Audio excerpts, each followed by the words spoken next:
श्री कृष्ण कहते हैं, कभी किसी पक्षी को आपने घोंसला बनाते देखा है? अथक परिश्रम करके तिनका तिनका बटोर कर वह पक्षी अपना घोंसला बनाता है, अपनी संतान के लिए एक सुरक्षित घर बनाता है। और फिर कहीं से तेज आंधी आती है, भारी वर्षा होती है और उसका वो घोंसला टूटकर बिखर जाता है।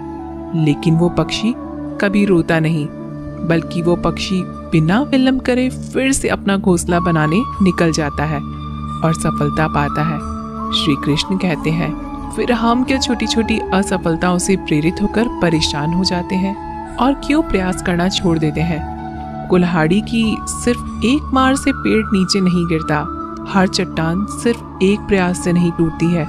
वैसे ही सफलता पाने के लिए हमें बहुत परिश्रम करना पड़ता है। एक दिन एक व्यापारी सुबह सुबह घर से निकला। घर से निकलते ही एक बिल्ली ने उस व्यापारी का मार काट दिया। व्यापारी घबरा गया और घर चला गया और शुभ घड़ी की प्रतीक्षा करने लगा। और जब अपने घर से निकला तो वह वाहन वहां से जा चुका था, जिसे वह राजा तक पहुंचकर उसे भेंट कर देना चाहता था। राजा तक पहुंचने के लिए उसे बहुत समय लग गया और जब वो राजा के पास पहुंचा तो राजा क्रोधित हो गया। उसने उस व्यापारी का व्यापार बंद करवा दिया। इस कारण व्यापारी क्रोधित होकर घर गया और अपनी पत्नी से लड़ बैठा।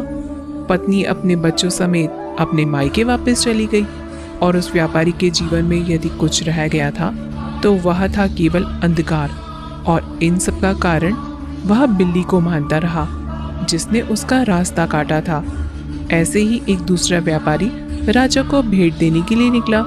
उस व्यापारी का भी मार्ग एक बिल्ली ने काट दिया। वह व्यापारी भी थोड़ा घबराया, परंतु उसने आगे बढ़ना अधिक उचित समझा और राजा के पास सही समय पर पहुंचकर उसने राजा को प्रसन्न किया और राजा ने व्यापारी को अपना व्यापार बढ़ाने की अनुमति दी। स्वर्ण आभूषण दिए। व्यापारी घर पर पहुंचा और उसने वो आभूषण अपनी पत्नी को दिए और अपने बच्चों के लिए नए कपड़े भी लेकर गया। उसके घर के चारों तरफ प्रसन्नता थी। इन दोनों व्यापारियों के साथ एक ही घटना हुई, परंतु दोनों की प्रतिक्रियाएं अलग अलग थी। ऐसा हमारे जीवन में भी होता है। हमारे जीवन में भी कई समस्याएं आती हैं, परंतु उससे कई अधिक महत्वपूर्ण हमारी प्रतिक्रिया है और हमारी सोच का प्रभाव है, क्योंकि यही हमारे जीवन को आकार देती है।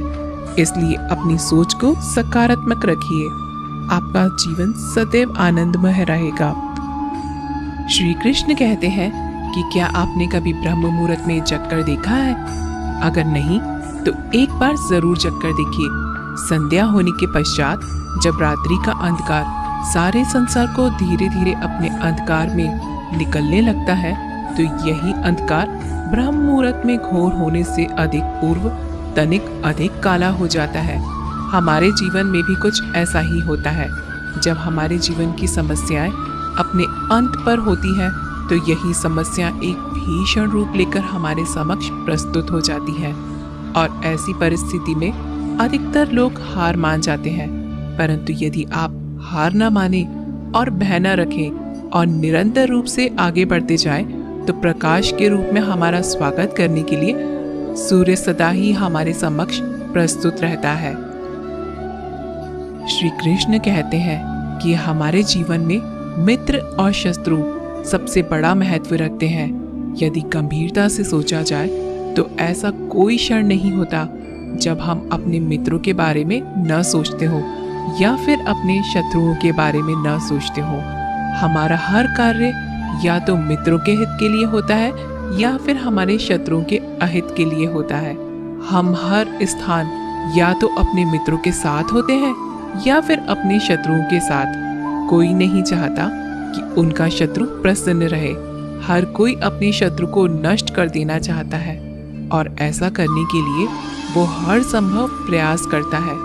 उसे आर्थिक, मानसिक और शारीरिक हानि पहुंचाने का प्रयास करता है। परंतु श्री कृष्ण ने ऐसा मंत्र बताया है जिससे हम अपने शत्रु को सदा के लिए नष्ट कर सकते हैं, और वो है अपने शत्रुओं को अपना मित्र बना लीजिए और आपके सारे शत्रु सदा के लिए ही समाप्त हो जाएंगे। दोस्तों, हम आशा करते हैं कि आपको यह वीडियो ज़रूर पसंद आई होगी। अगर आपको यह वीडियो अच्छी लगी हो तो वीडियो को लाइक करके हमें ज़रूर से बताइएगा, और अगर हमारे चैनल पर नए हो तो हमारे चैनल को सब्सक्राइब ज़रूर से करिएगा।